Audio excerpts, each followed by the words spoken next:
How's it going, Ram fans? I'm Sydney Wicker, and I'm joined by Jayson Ortiz, and we are here in Las Vegas at the Thomas & Mack Center, where the Colorado State Rams lost to the Boise State Broncos 66-57. Now, Jayson, this is a game that really didn't have a lot of basketball going on. Why don't you break it down for us? Yeah, so interesting you say that. A whole lot of turnovers. That was the main thing in this game. It was really sloppy. For a 2-minute stretch, there was probably just turnover after turnover after turnover, and CSU just couldn't find a way out of the hole, and they ended up falling to Boise State.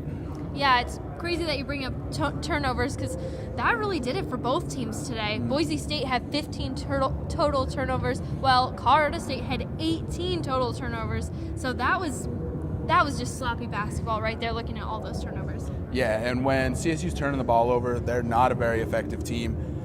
Boise State, they were turning the ball over well as too, but it just seems like when they were both turning the ball over, whoever had the easier shots inside were winning the game, and that was Boise State, because Zach Haney was just eating them up inside.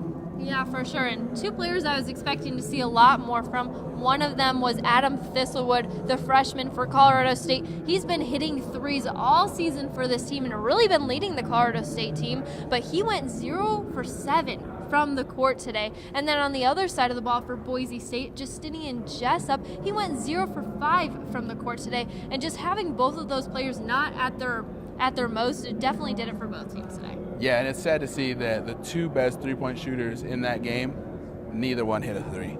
Bright note for CSU was J.D. Page. He's on his farewell tour. It was his last game as a Ram. He kind of got, I don't want to say it, but he kind of got greedy towards the end. He wanted the ball in his hands, and, I mean, why not when you're a senior? You're the only senior on the team, and he just couldn't get it done. He finished with 25 points. Yeah, I definitely have to agree with you being a little greedy there. You know, he mentioned in the press conference himself that this team really needed to buy in, and we don't even know if we saw that from J.D. Page himself. Once you buy in, then that's when, you start winning and things start going your way and things like that. We had ups and downs this season, but, these are my brothers, and, I love them. We've heard that there's players like AB who could possibly be transferring, and other players who are in the transfer situation right now, but it'll be interesting to see. But I think the one bright star that the CSU team does have is their freshmen, Kendall Moore and Adam Thistlewood, who I mentioned previously, because even Niko Medved himself had mentioned that these two guys are going to be the leaders for this team in the future, because they are completely bought in, and they know what Niko Medved's dream is, and they're ready to follow it. Yeah, and so next year for sure, you're going to have Kendall Moore, Adam Thistlewood, and Nico Carvacho. Everybody else kind of has a question mark next to their name. Chris Martin, does he want to stay?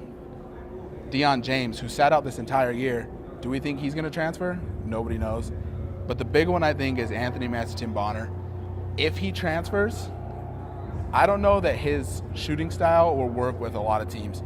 This team was he had the supporting characters. He just didn't want to come off the bench. Yeah, absolutely. We'll have to see what the future of this CSU team does have. But as we know, the game that just happened right behind us was Wyoming and New Mexico, where New Mexico was able to take the win. So New Mexico will advance to the second round to take on Utah State, where Boise State will now advance to take on Nevada. Yeah, and then getting ready to go right now, we have San Jose State versus Air Force. The winner of that will take on Fresno State, who in my opinion is probably the toughest team to play right now, and it's tough that these two teams have to feed into Fresno State. Yeah, and we'll have to see how both of those games go, but to stay updated on updates, you can follow us on Twitter at sports_CTV. From Las Vegas in the Thomas & Mack Center, I'm Sydney Wicker. And I'm Jayson Ortiz.